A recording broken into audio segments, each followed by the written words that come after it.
A manager at a grocery store in Lancaster, California, started getting complaints from his staff and from customers about a terrible smell coming from the front of the building. The manager began walking through the store towards the front. He only made it to the cash registers before he had to throw his arm over his mouth and his nose. When he went past the cash registers and went out the front doors, the smell got exponentially worse, and he noticed the smell was predominantly coming from this brown liquid on the ground that seemed to be leaking out of the base of one of the pillars that lined the front of the store.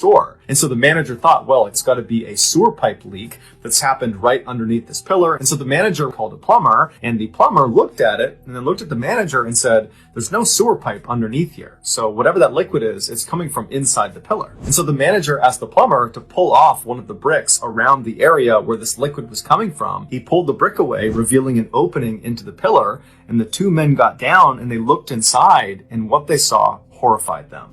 And they immediately backed up and they called the police. 5 days earlier, a 35-year-old man named Ray Rivera was pulled over by Lancaster, California police on suspicion of driving a stolen vehicle. As soon as the officer got out of their cruiser and began approaching Ray's vehicle, Ray peeled off down the road, turned the corner, and was gone. Before long, there were dozens of other cop cars in the area looking for Ray, but no one could find him. The police heard over the radio that a car matching the description of the one Ray had been driving had just crashed into a local grocery store. And so the police head over to the grocery store, and sure enough, there's Ray's white pickup truck crashed into the side of the building, but Ray is nowhere to be found. The police began asking witnesses at the store if they had seen the man driving the white pickup truck. They said after he crashed, he leapt out of the vehicle and he ran inside the grocery store and then went up a flight of stairs to the staff-only area. The police searched the staff-only area, but he wasn't there. And so they assumed he managed to slip back out again and had escaped on foot.